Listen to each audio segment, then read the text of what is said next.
Hello, everyone, and welcome to the Magnus Carlsen Invitational After Show after round six, the first day of round six. We had some pretty wild chess today. I think some unexpected results, at least in some of the games. If you're not shocked by the final results, I think the journey will shock you because it was not at all I think what people expected, and so it's definitely games that you want to see and sort of understand what happened because it was pretty surprising and pretty interesting. But today I'm not hiding the results. As you can see, Magnus Carlsen won in Armageddon. This is the second match that he's had that goes to Armageddon. I think second or third, where he has won. He won by the narrowest of margin this match against Jan Nepomniachtchi, who has generally struggled a little bit in this tournament, but today he got very close to winning this match. There was a question in the chat about the Armageddon rule. Let's get to that. Let's get to that after I speak about the other result.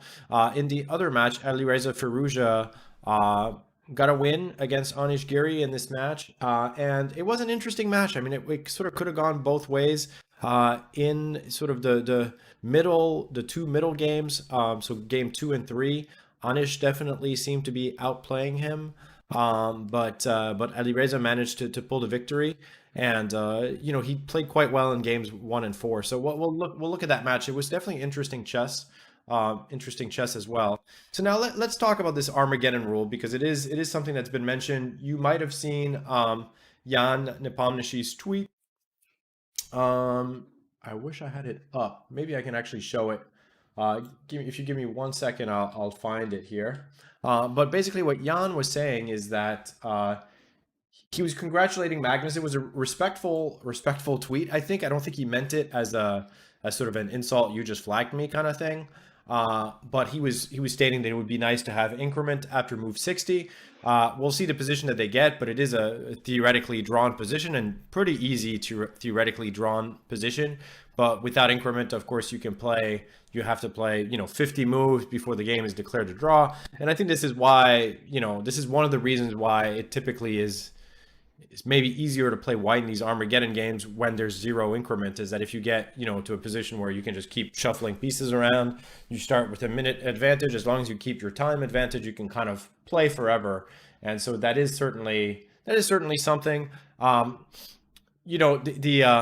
FIDE used to do it with no increment at all. And then more recently, they implemented this rule that after move 60 in FIDE Armageddon games, you normally get an increment. So this is something that we could possibly implement in future tournaments. I mean, we can certainly discuss the pluses and minuses. There might be some technical issues with doing that, but it's just a little bit different, right? I mean, people go into it knowing how the tie breaks work for these matches, and there's a drawing of lots. Not everyone picks white, by the way. Some people prefer to be black, even with the rules as they are. But if you choose to play black, or if you happen to be black, of course it is something that you have to contend with. But there's a lot of ways to. The other thing is we don't have to do Armageddon. Instead of Armageddon, you could have a couple of blitz games, maybe quicker games. That's another way to do it, and that's the way in this tournament. That's the way we're having it for the semifinal and the final. But at the same time, players may not want to play forever, or keep playing blitz games until someone wins. Maybe they're happy to have an Armageddon game and get their beauty sleep and be ready to play the next day in the preliminary rounds. We thought it would make sense to give a little bit more, get a little bit more fighting chess in the finals, in the semifinal and the final. So for the top four, they will play two separate blitz matches to determine a winner before it gets to Armageddon. So Armageddon, obviously very cruel, and of course if you're white and you have a drawn position, you kind of have to keep trying, and so it's interesting. But now, unfortunately, I'll show the standings now. It does sort of take Jan out. Well, it completely, I guess, takes Jan out of contention for the semifinal. And Magnus must be qualified at this point, if there was any doubt. With 13 points, there's a chance that either Ding Liren or Hikaru could actually be ahead of him tomorrow if they win their match outright. And meanwhile, Alireza gets off of the bottom of the screen and moves up to sixth place here. And I think at this point he's playing to gain experience, and he's played sort of different openings today, and he missed a few chances in this tournament. Some things didn't go his way, and I don't think people are being a little bit harsh sometimes when they say, well, he's seeing that he's not quite at the level of those guys. I actually don't agree. Like, I think he's fought really well, and it just hasn't really gone his way in this tournament. And I still feel like he's a humongous talent, and we shouldn't dismiss his play because he's had a few difficult results in this tournament. So I'm just making sure I'm not missing too much in the chat here.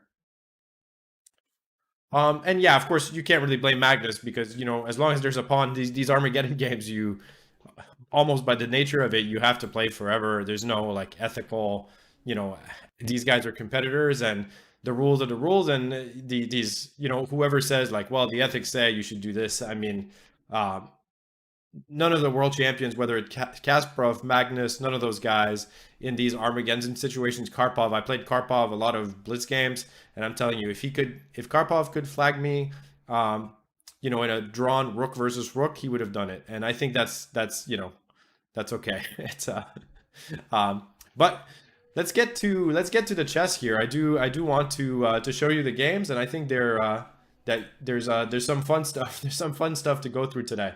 So I am moving to my board here. So first game, Magnus plays e4. He plays e4 and d4, as you all know. And it goes further. Like, he can play almost anything in all these openings. Jan goes for the Najdorf. He doesn't go for the French in this game. Of course, he's got a sort of a broad repertoire. Also, he can play different things. He can play e4, e5 also. But so in this game, Magnus repeats this bishop c4 experiment, and this is something he experimented against Vachier-Lagrave with. It's a very rare move. Of course, most of the time, White defends their pawn with the move knight to c3. But in this game, so Magnus repeats this bishop c4, and Vachier-Lagrave played e6 here, which I understand that in a game of 15 minutes, you have 15 minutes on your clock. You don't want to spend like 8 minutes trying to figure out, well, am I going to take this pawn on e4?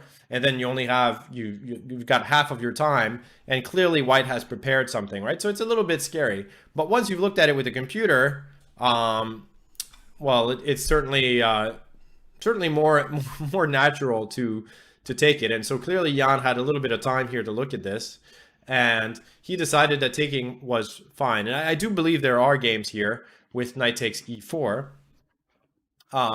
So there's two ways. I'm sort of amused that I've already shown some analysis in this position, but I did show in my last in the show where we discussed the MVL game that White does have a way to gain material back here by playing bishop f7, the king takes, queen h5, g6, queen to d5, and so you win the knight back.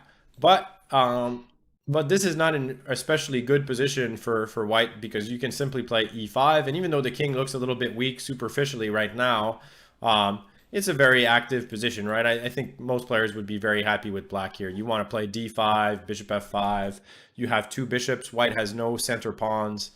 They don't have a solid grip on d5 yet, so this seems like a fairly, and you don't have to play e5 either. You could start maybe with some other move, but I think this is clearly no problem for Black. So Magnus's idea seems to be queen h5. Black plays e6, and now I'm pretty sure he just got confused, and it's very strange because, well, I mean, he definitely confused something. You would think that he looked at this in his preparation, because if you're going to play bishop c4, this is the single most obvious position you can reach, and it seems like the right move here is bishop b5, and it's really the weird sort of justification of this variation, and it actually leads to more complex play than you would think. I mean, it's not trivial for Black to play this position. It seems like the game could go either knight d7 or bishop d7, but let's look at knight d7 first. Knight takes e6, and now there's really one main good move, because the queen moves are not very good. So if you play like queen a5 check, then there's actually a problem, which is that after knight c3, these queens are staring at each other, right? So white actually has a nice big threat of bishop takes d7, and that makes this position actually just terrible for black. So they can't do that. So, but here they do have one good move.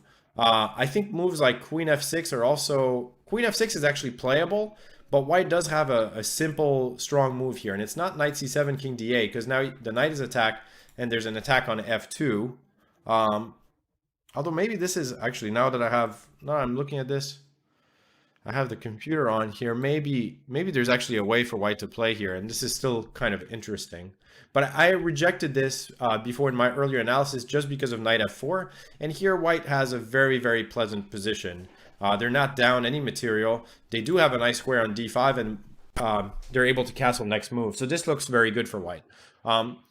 So on knight takes e6, though, there is a strong move, knight back to f6. And this is a weird move, but the idea is that you're attacking the queen. The queen is what's pinning the f-pawn, and so if the queen moves, then black will simply take the knight. So it kind of leads by force to this position. Knight takes queen, knight takes queen. So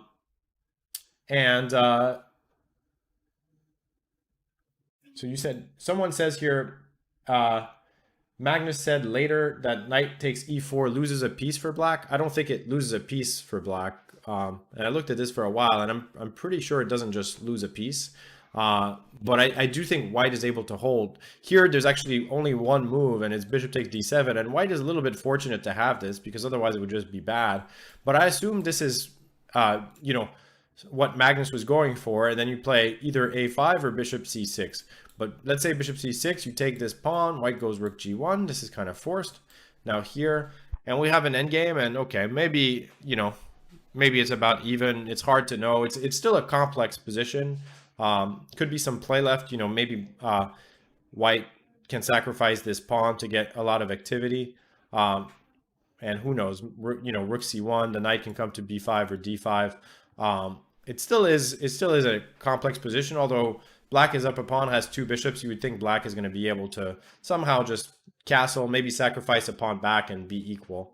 But this is pretty interesting. So yeah, bishop b5, and then that was knight d7. You can also look at bishop d7, which doesn't help prevent knight takes e6. And here it's a similar position. Now you play queen f6, similar to the variation we looked at before with queen f6. But it's a little bit of a better version for black because they managed to trade these bishops. So after, say, bishop d7, knight f4, we have a position like this, and maybe black is not too far from being okay here, because at least there's one, the bishop pair is not there. Still seems like white should be preferred. So it's not that crazy of a variation. I'm assuming that Nepo was going for this one, the endgame line, because that seems like the kind of thing that you can easily prepare, and it seems all forced. So I'm assuming he was going for this, but he must have been really shocked when Magnus, instead of bishop b5 check, plays knight takes e6 right away. And now that move just seems to lose after bishop takes e6, queen e7. And the thing is that black is basically forced to find it. Like there's no alternative for black. So the whole thing would make no sense if not for queen e7. And here he just loses a piece. And I don't think I've ever seen Magnus lose in this manner. Like it's just a huge opening, sort of a memory lapse or something like that.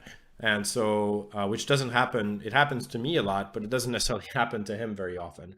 And so here, yeah, he sacrificed a piece, but really there's nothing. There's no play. It's just a clear piece for one pawn.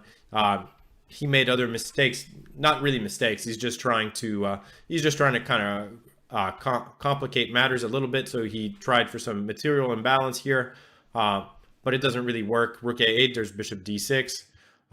So it just doesn't lead to anything special.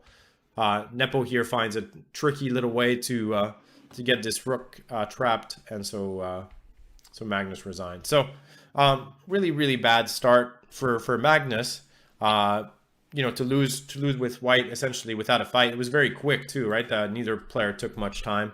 So then he goes into game two, and game two was also wild. Maybe because he was, upset about the first game. He plays a very kind of outlandish opening. You may not have seen this one.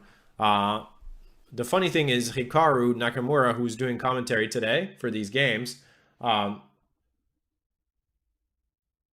yeah, someone is pointing out that at the Fisher Random Championship they didn't have increment for Armageddon. Yeah, I mean Armageddon typically didn't have increment, and the reason for it, by the way, was that it was considered that if there's increment in Armageddon, this is I'm just continuing because there's more questions in the chat about this. There that the advantage of having the black pieces is just too much, and that's why they decided to make it starting from move 60, which was sort of a compromise. But again, that kind of increases the advantage towards the black side. So it's all about kind of trying to make the even odds. And frankly, there's not a lot of data. So whatever data says that, by the way, in this tournament, I think white has done not so poorly in Armageddon so far. But nor has black, right? Like I think Nepo won with black against MVL. So it's kind of unclear to me what the right way is. I mean, I guess the goal would be to make it like as close to even as possible. But it's not easy. And of course, online versus in person is also a little bit different because online you can pre-move, you can't do that in person. But so this is a weird opening, but it's not actually, it's not that bad. It's a little bit like a French or Caro-Kann structure, but where black keeps his pawn on c7, which seems weird in the first place because that means you're not going to play c5 and create counterplay against the center. However, you do have the idea of playing e6 and f6 and sort of get play on the king side that way by trying to undermine the center. So it's not as silly as it looks, and it's not easy to refute. It's actually quite solid. Like there's no I don't think there's a variation that blows black out of the water in this line. But the main issue with it is that bishop gets sort of chased around. And so what white did is very logical. I think this knight h4 has been played quite a bit. But here, maybe, I think Jan was trying to make moves without, spending too much time. It's possible that there were better moves than bishop b5. And there were a few ways to try to add pressure here. And so one of them is b4. One of them is f3 to just sort of force getting the bishop. And I do wonder if a position like this, you can actually take both ways, but I'm assuming black would take with the h pawn. And then like f4 with knight f3. I tend to feel like white should be quite a bit better in this position. But maybe I'm wrong. I mean, my general feeling is that white is better because there's not going to be a whole lot of counterplay for black. You'll play like knight f3, bishop d3, and at some point a4, b4. I feel like this should be better for white, but I don't know. So that was f3, which I thought was logical. I wasn't in love with bishop b5, frankly. The other move is something like b4, which is more obviously a little bit riskier. And there's questions of whether like black could take on b4, and I find that hard to believe, but maybe. It gets a little messy. So, you could also start maybe with a4. I don't know how much that helps. And I think the computer actually likes a simple move like bishop e2. And then if you play bishop e7, you just return. And you say that this bishop is kind of silly on e7. And if you play g5, then I guess still just... no, on g5, this is the idea. Then you play f3. Yeah. And then on bishop g6, you take it. So, which is interesting also. So there were ways to play this because bishop b5 to me doesn't really create a threat. I think he wanted to counter f6 by having the knight pin, so there's less pressure on e5, and it works out okay for him. I mean, this is what happens: f6, knight f3, knight e7, castles, knight g6, rook e1. So he's putting pressure on e4. Yeah, which that makes a lot of sense. Bishop f5. Now he plays b4. de. Now here, actually, I thought this was very interesting. The computer absolutely loves, and this is hard. I think this is pretty hard for a human to go for this, but it's funny because it's a human sacrifice of an exchange. It looks, normally you feel like a computer is going to be less likely to go for a for that kind of an exchange sacrifice, but the computer actually likes this one a lot. And so it's interesting. I mean, when you look at it deeper, it's not entirely clear. Something like bishop d6, and then the computer was liking rook f5 and then b5. And it gets messy, and I can see that white certainly has compensation for the exchange because the king, the b7 pawn especially, is quite weak. You know, maybe we'll play queen b3, rook b1. We could also play knight b3, hopping to a5 or c5. So there's definitely play here. The other thing is they don't have to play bishop d6. They could play, queen d6 is another move, trying to force the rook to move. But I think that then, white is fairly happy that they provoked, they were able to take on e5 without getting a pawn there. But okay, not obvious. Jan plays d takes e5. I think that move he played instantly. b5 kind of forced because you can't as white, you can't as black let white simply play b5, bishop takes b5 and then knight d4 is going to be a disaster. So this makes sense. Bishop c2. And the position gets to be a little bit wild here, frankly, here, where, white has sacrificed a pawn, but obviously the king is kind of wide open. And so it still looks like, at least in practice, a difficult position for black to play. So I think Jan must have felt pretty confident here. It was definitely interesting here to play a4, and that was the move in the broadcast. They were talking about this move a lot, and you get into kind of by force because you can't really take on a4, queen a4. This is probably just already almost resignable. So really the only move is bishop c3. And then the logical follow-up, of course, is to take. You don't want to move. If you move your rook and let black play b4, then they're happy, right? They've managed to lock everything up and they're up a pawn. So, but the idea is to take on b5. And then there was debate among the in the broadcast about who this position was good for. And frankly, it's kind of unclear. So I sort of understand that a position like this. I sort of understand that Jan decided not to go for this because there's no obvious entry. Of course the black king is weak. Of course white has some compensation, but it's not entirely obvious how you follow up here. Like, do you play bishop a3, rook c1, or rook b1? Do you try to take the d pawn and play knight f3? I mean, you're still down the exchange, and even though the black king is open, it's not obvious how you get to it. So I understand that Nepo played rook b1 instead, rook e8, and now he plays a4. So I thought actually this made a lot of sense. Now Magnus plays queen to d5, and this sort of hangs by a thread for black. AB, knight, bishop takes d2. He's forced to play this because if he moves the knight, the bishop hangs. So bishop d2, knight e5, knight e5, rook e5. So now, again, black is up a pawn in this position, but the king is weak. And so objectively, this still seems like it's well, I don't know what the objective. It's hard to talk about objectively here because it's hard to assess. I mean, it seems like white has at least enough compensation for the pawn to never really lose with perfect play, but it's definitely not clear that white is better.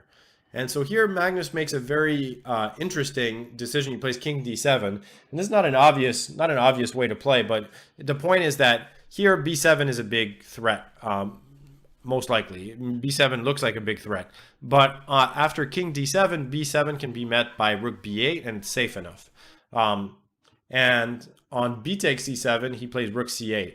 Now there was a very nice variation here that was like impossible for a human to find, but queen e2 was an interesting move, and Jan made a very natural move actually, which made sense. Rook b4 with queen a1, but this was sort of amazing. And the idea is that if you play rook takes c7, which is the most obvious move, then rook e1, so you're threatening queen e8. That essentially forces rook c8 back, because if you play queen f7, there's queen b5 check, and you're getting in. So once the queen gets in, it's really bad. So here rook c8, and now this is sort of the stunning move, and this is the reason I'm showing it, because okay, you can always find computer variations that are better than what was played, and sometimes that's useless. But in this case, I thought it was sort of instructive. Then you play h4, and the idea is to play h5 and get control of the e7 square. And it's kind of amazing, but this position is really tough. It's tough for black to control all the entry points, and they can't really do much to stop it. So now there's lines like I mean, if you let white play h5 and then queen e7, it's just lost. So I think I looked at d3 as a way to try to do something. But white again plays queen e3, and again they have entry points. So on f4, then you go queen a7, rook c7, you go queen a4, and suddenly you're getting in. There's like checks everywhere, right? So it's like now you take this one, and everything starts to fall apart. So this was kind of amazing. This move h4 I thought was very instructive. Very, very difficult to find this variation in a real game. Even if you had a lot of time, I think this is like such geometry that is easy for calculating computers and very difficult for humans. So Jan instead plays rook b4, very human sort of moves. He gets his queen and his rook active and prepares to play rook takes d4. The difference is that now black's king is able to run, and here it looks like if the black king gets to, ideally black would like to play h6 and bring the king to h7 like this, and then of course black is in great shape. Well, in great enough shape compared to where they were. And he almost gets there, and really the game probably should have just been drawn here in a few ways, but the players sort of make moves that keep life in the position for the audience here. I mean, I'm kidding. They actually, we're both, I think, just trying to make moves. But here, yeah, Jan makes a lemon here, h5, and there was no real threat. Like, and if white wants to make a draw, then, you could just play rook d6, trade bishops, and maybe black is a tiny bit better because they have a knight, but it should just be a draw. And h5 is just a lemon because after queen f3, the pawn is threatened with check, and there's no way to defend it, and there's no, at this point, white has not even really any semblance of a threat. Now it was time to really bail and play something like this, queen h5, you go back, and then play this position and just hope for the best here. Maybe king g2 is actually more precise. This way the queen can't come back to h3, and you get this kind of position. And okay, I mean, I guess, white should probably hold this, but it's not going to be that much fun, I think. But instead, Jan plays king g1, which is sort of a move that doesn't do much. He's trying to get out of the check, but it doesn't get out of the other problems. So now Magnus gets his king to h7. Queen a8. Now, all these moves are actually not good for white, but he was just kind of panicking. Queen d1, king h2, queen h5. The pawn follows with check. King g1, queen d1, king h2. Knight takes f4. And now, even though black, it looks a little bit dangerous, but black gets out. And this is actually well played by Magnus. He evaluated that his king was actually safe enough on f4. And he just, but now, yeah, Nepo makes this move, rook f8.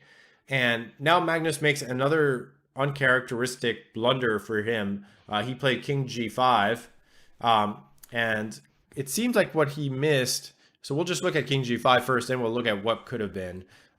He looks like he just missed that after queen e3, king g6, he must have looked at queen g3 when he has queen g4 and he gets a winning, this should be a winning rook endgame for him. But he missed queen e6, and now he's actually lucky that it's not checkmate, and it's just a draw. He can play king h7, and then there's two ways. White can draw by playing queen f5 and rook f7, and then you just check on f8 and f7, whether it's with the queen or the rook. Or what he did in the game, which is just repeat this way. King g6, queen e6, and of course you don't want to go up, and then it's going to be checkmate the other side. Yeah, so instead of king g5 here in this position, there were a few moves that could win. The simplest one is probably queen d6, the most natural, attacking the rook. And so that means that on, for example, queen e3, king g4, this is bad because you can actually take this rook. And again, there's no easy perpetual in any of these positions. The king just kind of g5, h5, g6, h7 runs away. So he can't do that. And so after queen d6, there's not really any good way to do anything for white. I guess like king h5 you can play now. Now you can play king g5, and you're trying to go back, and the white king is going to be much weaker than the black king. So that was one move, and then there was also another nice move. The nicest one is rook d3. Sorry, is rook d3 here, which stops the check on e3. And so it's possible for a human to find it because it does stop the most obvious threat. And then after queen b8, now you can play king g5, and this is just going to be winning. Now you're threatening something like queen h5 with queen h3 and mate. And so there's not a good defense to that. And then the other threat, by the way, here, like let's say white does nothing, like I'll make a move that does nothing, queen c8. Then you can play rook h3, king h3, and queen h1 mate, which is a nice little threat. So sort of a uncharacteristic match so far for Magnus, but he does get a draw in this one. In what it could have been, like he could have lost. The position was certainly risky for him, and then it would have been very, very hard to come back. So game 3, Magnus gets white. They play, so bishop f4 is a move that Magnus has played a lot. And what Nepomniachtchi does here is what I think is one of the most like critical way to meet it, at least in the sense that it's something where, you know, you're asking the question whether the move bishop f4 in this very sharp Benoni-like structure is a good way to start. You know, white is committed to playing bishop f4, while, you know, if they have a pawn on c4, they can play knight c3, knight f3, and much later decide if they want to play bishop f4. Yeah, shock part is saying rook d3 prevents queen e3, and that's why I think it's a move that it would have been possible for Magnus to find that move, sure. All right, so where was I here? Okay, so knight c3, a6, a4, and Nepomniachtchi has played this before, so I think neither of them was very surprised by this. A4 makes sense because you don't want, generally you're not going to want black to be able to play b5. I mean, it's not forced, but and now he plays e5, and yeah, so this is sort of a drawback of the bishop on f4, is that in this position the bishop is forced to move for a second time. Of course, not in every line does black actually want to play e5, so it's possible to ask the question whether you've kind of provoked them to play a structure they don't want to play. And now Nepo plays e4. So again, this is sort of preparation for him, so I don't want to go too deep into it. But clearly there's a few ways to approach this position. Like you could play bishop f5, you could play g6, bishop g7, and castles, and prepare to play f5. But e4 is very principled, and it's a you know, because if you can get a position with g6, bishop g7, queen e7, knight d7, e5, you know, it could be a very nice position for black. So it's a principled way to play. Now Magnus plays h3, sort of and this is a really odd opening all in all, right? Like just bizarre. h3 does two things. It prepares to play g4, which is actually fairly common in these structures, whether it's a Caro-Kann or a structure like this, where you can put pressure against this pawn and potentially play g5. So that's fairly normal. But also it gives a square. So if his bishop returns to f4 and plays e3, then his bishop has a square on knight h5, and that's relevant in the game, actually. So it's got two ideas. I still think that it would have been interesting here for black to kind of say, like, okay, do you actually really want to play g4? And in some cases, you know, you can sacrifice a pawn. And I was looking at this, and I think it's pretty interesting. I would be curious to test this out at some point.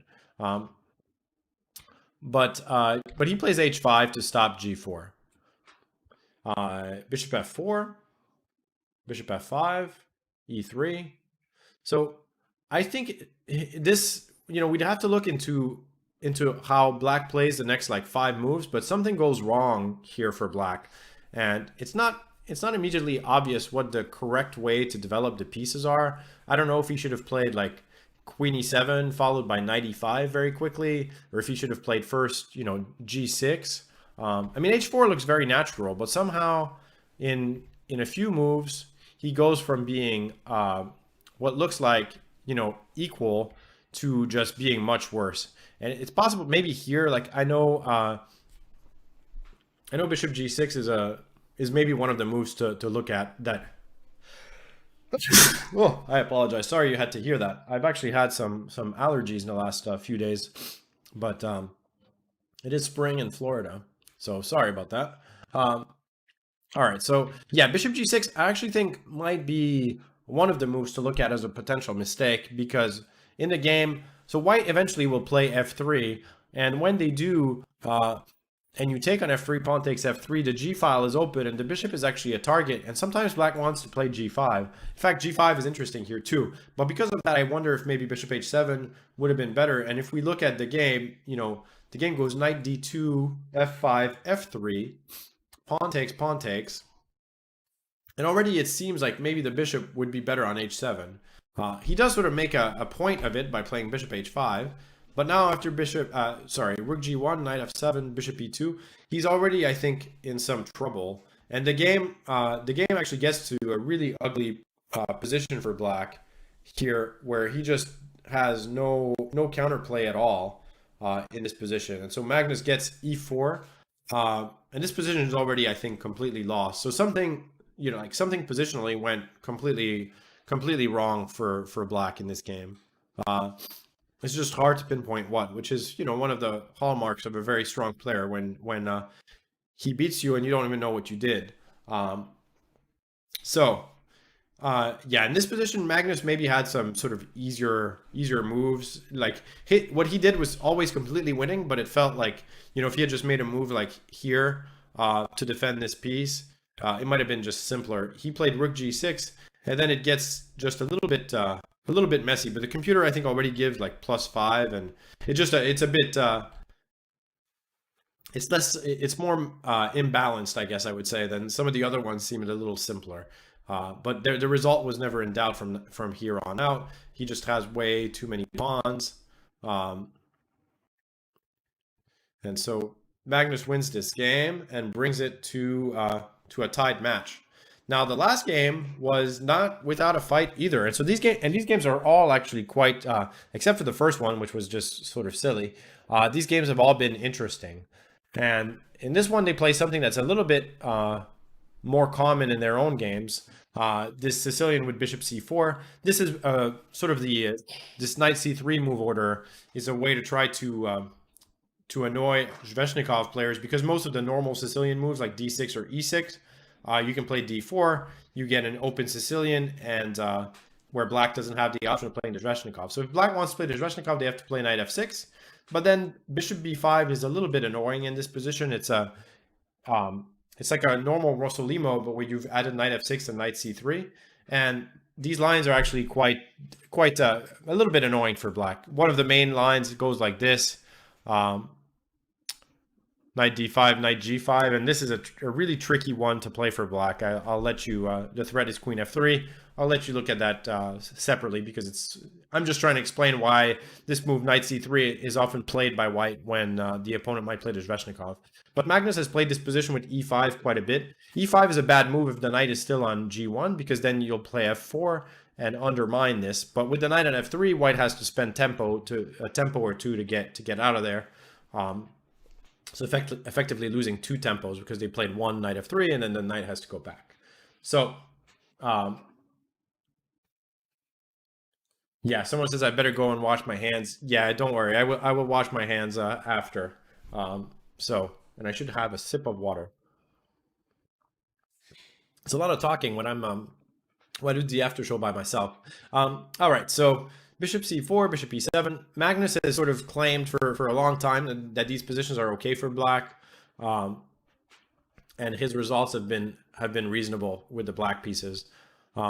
He actually won a very quick one against Svidler one time with black, although I think it wasn't really the opening's fault. All right, so they get to this is an interesting sort of typical position for this variation.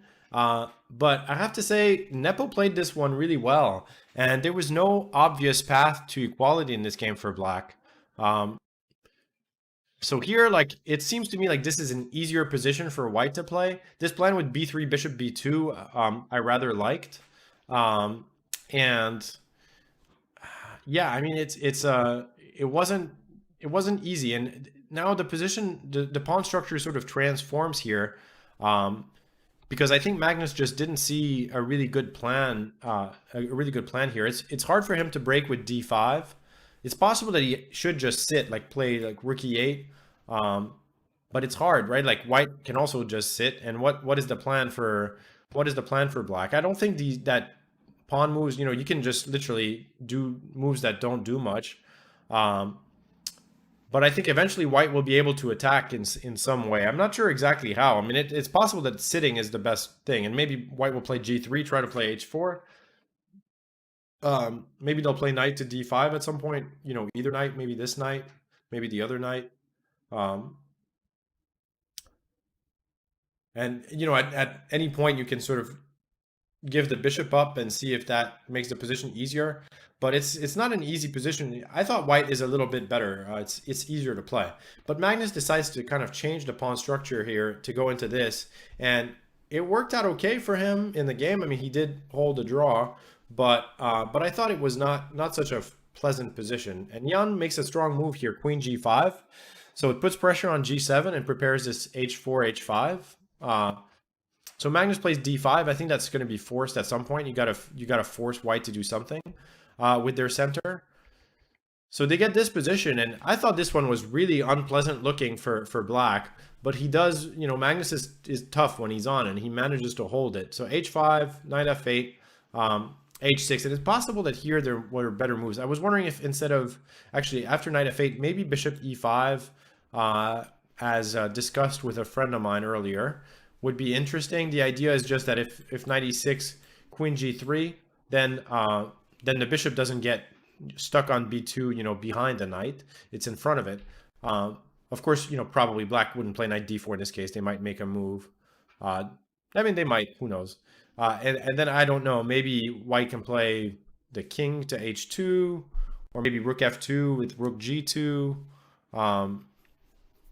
I mean, first you have to defend the c-pawn, so maybe rook f2 is a sensible move. I guess maybe this pin is a little bit annoying. Yeah, I don't know. I mean, this still feels to me like it's a dangerous position for black, but maybe it's playable. Jan instead plays h6, and I know the computer also likes like some weird. This type of maneuver is interesting. Sort of hard for a human to go for this, but the idea is that this tries to indirectly stop the knight from coming here by attacking this pawn. And then if they play b6, then you get to double rook. So maybe that is, the computer generally is right, of course. Maybe that is a reasonable way to play, especially because here c4 with the idea to play rook d5, since the rook is on e5, could be an interesting plan. I still feel like white has to be better just with that. That bishop is a monster, right? It's hard to believe. But so he goes h6, and now unfortunately for him, his bishop gets jailed, so to speak, right? Like it doesn't have nearly the same effect with the knight on d4 as it does without. And so Magnus manages to hold this position. I mean, it still is messy. b4 was an interesting idea. And Magnus, I thought queen takes h6 was well played because he played that very quickly. It's a cold-blooded move. Maybe he just figured he has no choice. The idea, the main trap is if c beat is rook d5 and the knight on d4 hangs. But I thought it was a pretty risky positional decision to let this position happen, since d4, d5 is a huge threat here. But he is just in time to play rook d8, and I didn't find any obvious way for white to improve on their play. And black managed to hold without as much trouble as you might have thought. So I was sort of surprised. I was sort of surprised by this hold, but it it happened. So yeah, Nepo did have a good match. I mean, except for yeah, I mean he had a really a pretty decent match, except for the one position that he lost. I mean, he could have won the first two games. So they go into Armageddon, and I'm not going to go too deeply into the Armageddon game because it's just it's a blitz game, so I don't want to overanalyze every move that they make, especially because they make 79 of them. But we will just look at the final endgame position, which should have been a draw, and I'm just walking you through how they got to this position here.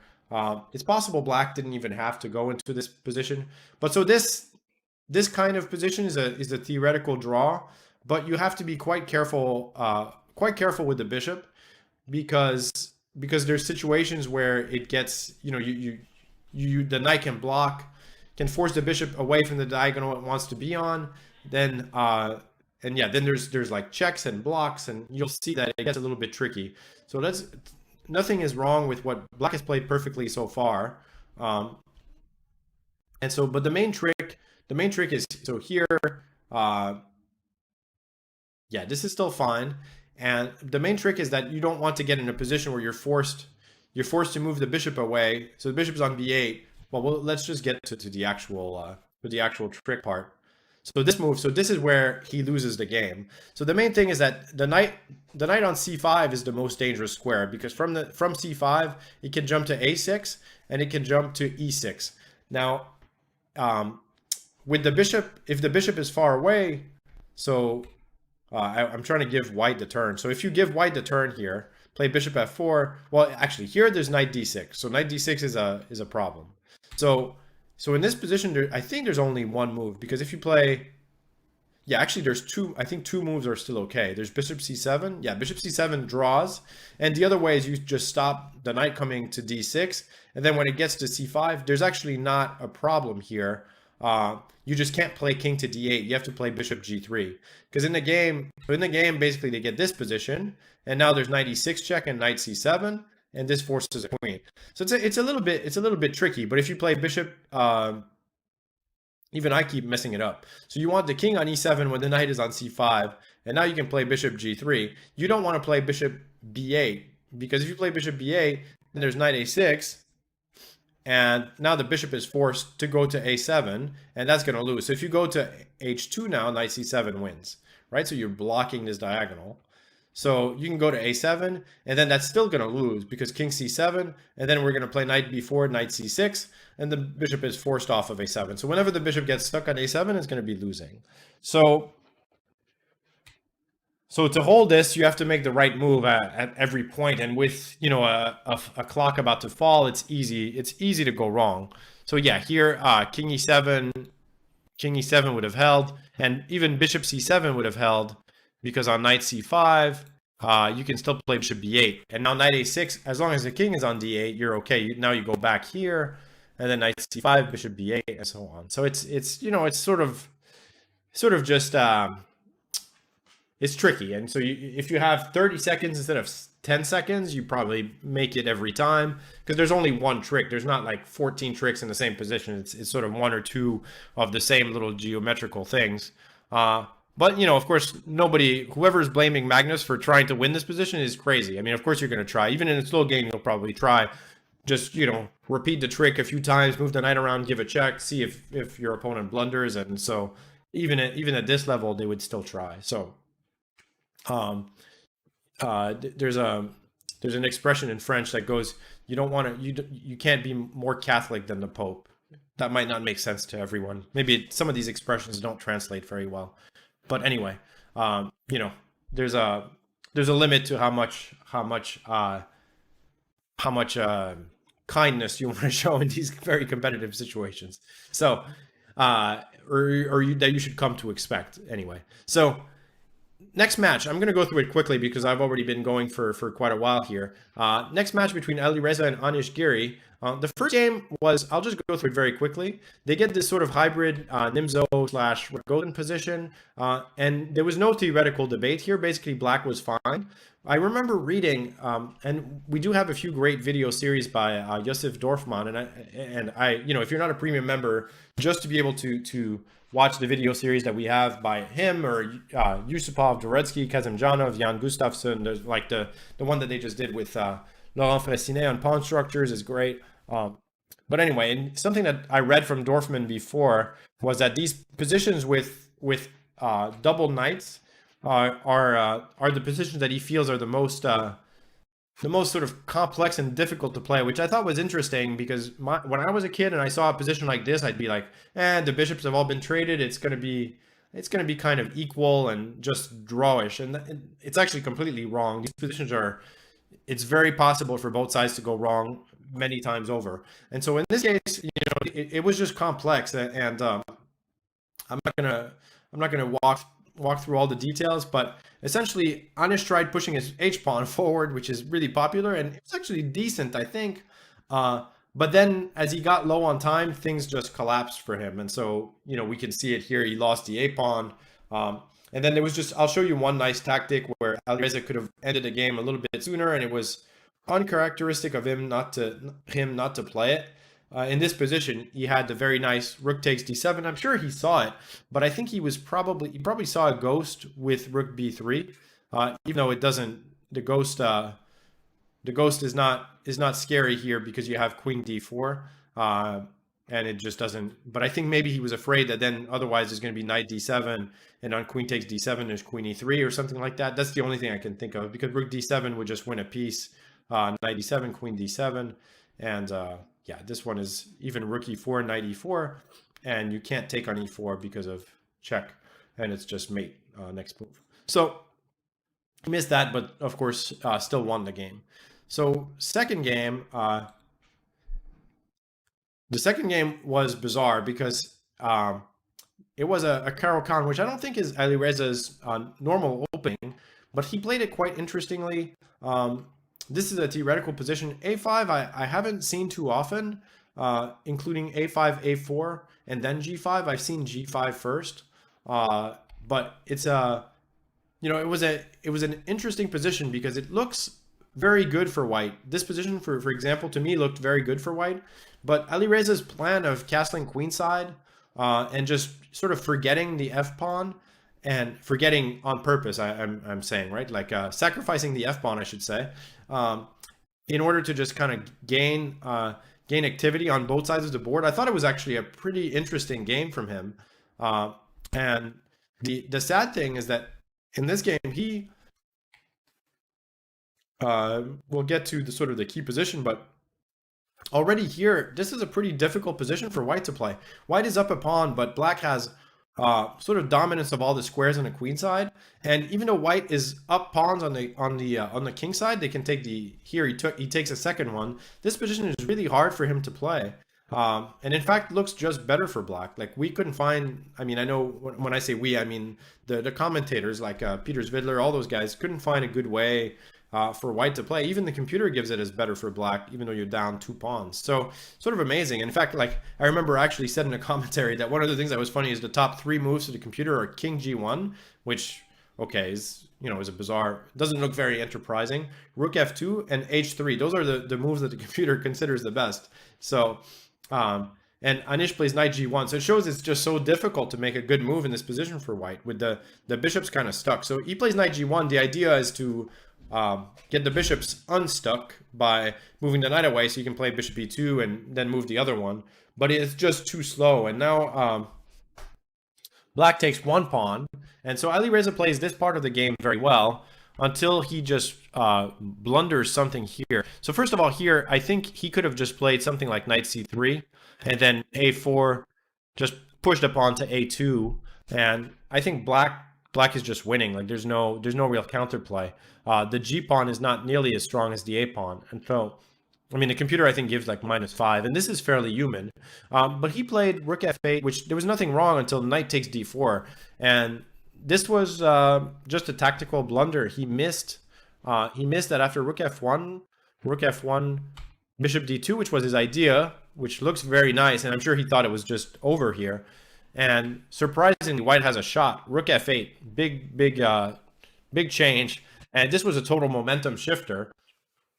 Yeah, I mean it was Shock Pirate is saying Magnus said this is how the Caro-Kann should be played. Yeah, I mean, it was a great game from Alireza, and it's just too bad that he spoiled it here. Where he's not lost yet, but he goes from winning to like it's maybe about equal to worse for black, and he just couldn't readjust here, which is normal. Like when you make such a blunder, it's very difficult.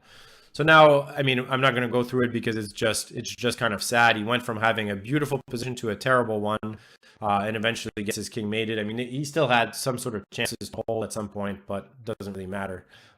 So he loses this game. And then goes into the third one, having won the first one and lost the second one, so they're tied. And here, it actually went poorly for him. So this match in a way is fair because in this game, I think Anish, in this variation, outplayed him. This is a bit of a weird line in a Grunfeld, and I think, if you don't know it, it's easier to play knight f3 because at least you don't get into this kind of weird King's Indian structure. But d5 is strategically risky because black has kind of an easy plan. In this game, Anish actually looked like he was completely outplaying him. And we'll just go through the moves. I don't like, by the way, I think already here things went wrong. He probably wants to keep the bishop on like either g2 or f2 or g1, sorry, because after bishop d2, now black's play is easy, and they just have a really good sort of King's Indian style position, and Anish completely outplays him here.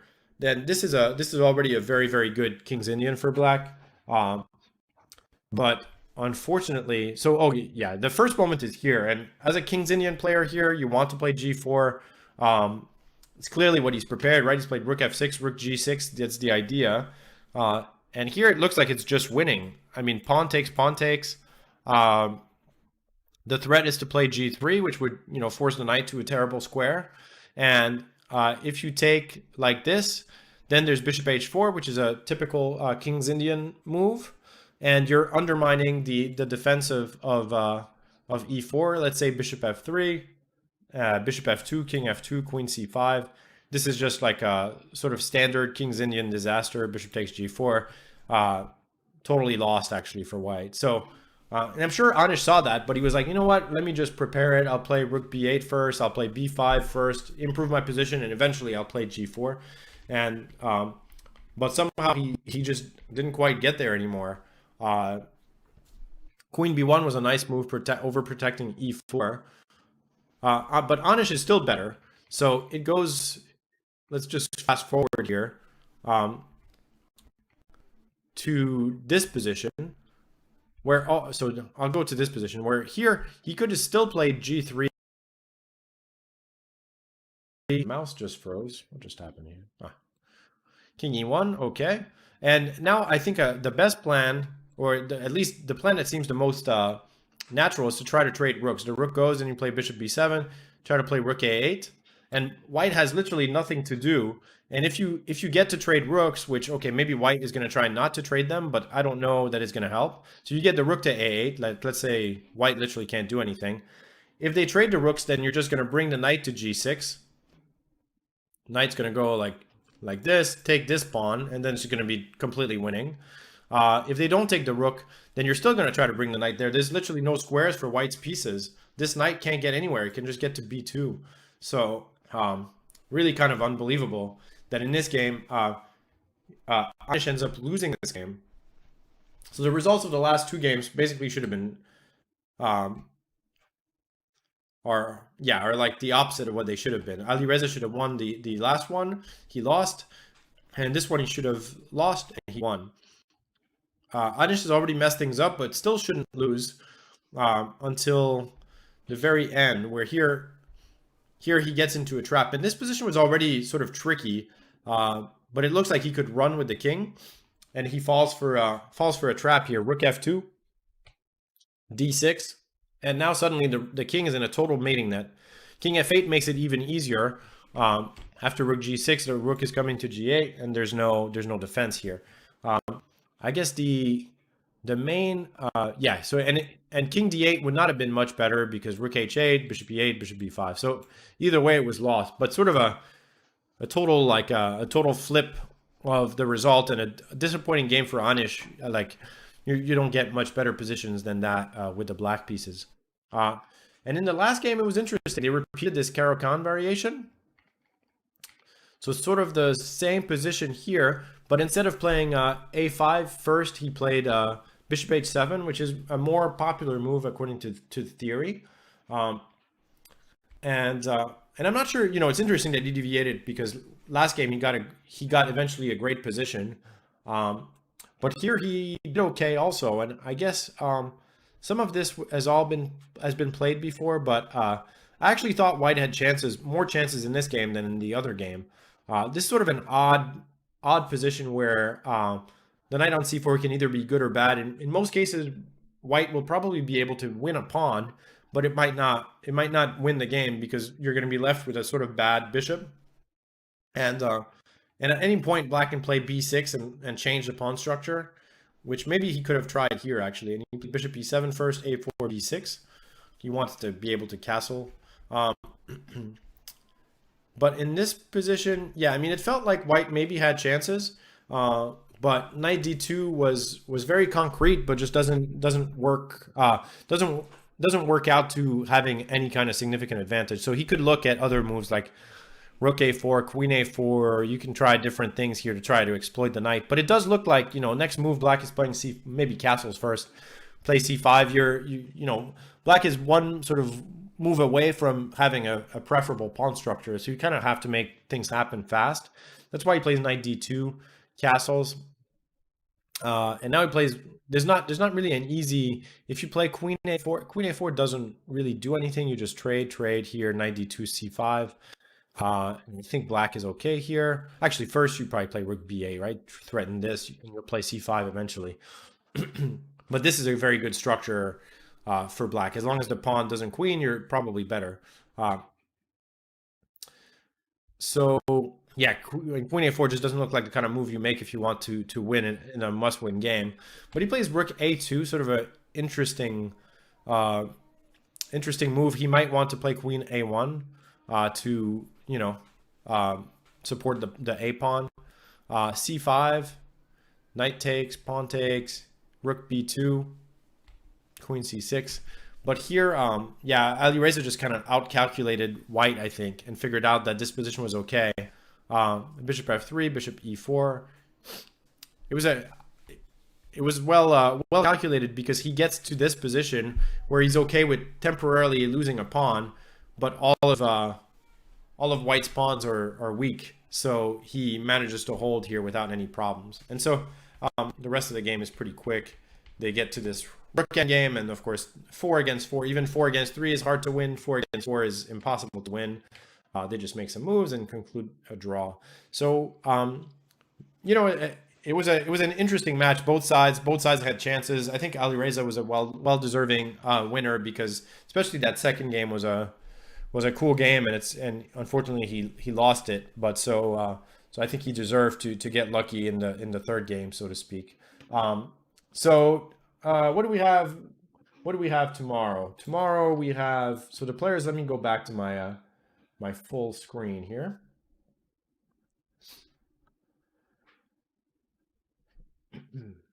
So tomorrow, I want to make sure I get this right. So I'm just pulling up the rounds here. Yeah, so tomorrow we have Hikaru Nakamura playing against Ding Liren and Caruana against MVL. And there obviously in this tournament there aren't really any bad matchups, but Hikaru and Ding Liren are sort of playing for first place. If they, the winner of that match could be in Seoul first place.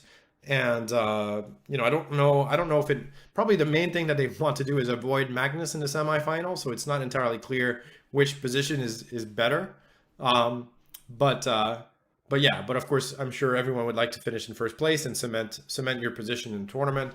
And then in the other match, Fabiano against MVL. MVL really doesn't have too much of a chance to qualify, but he does have a technical one, so he still can, if he wins, he's still in there to potentially qualify.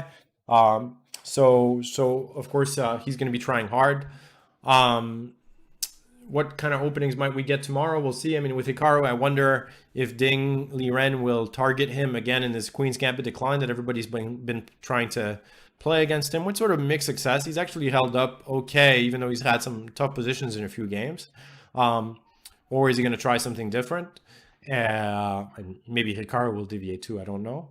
And then Fabiano is always very well prepared, and but MVL has been playing the Slav, and so we'll see if they, if Fabiano tries to target him in the Slav, because MVL so far has struggled a little bit in the opening there. And with white, I mean, MVL has been playing D4 in this tournament, so then we might get an IMZO or something like that, because that's what Fabiano normally plays. So some really interesting chess. I thought today was a really fun day, especially with that Magnus match against Jan Nepomniachtchi. So I'm going to say thank you to you guys for tuning in. And of course, as always, I'll be back tomorrow. I think I will probably have a guest tomorrow also. And so, yeah, I will leave you with one final trailer for today from about actually Anna Rudolph's course. I don't know if you caught our stream yesterday. It was pretty fun. Ended up with my singing a song at the end. I don't recommend that part, but the rest of it was fun. And yeah. So I will see you all tomorrow. Thank you.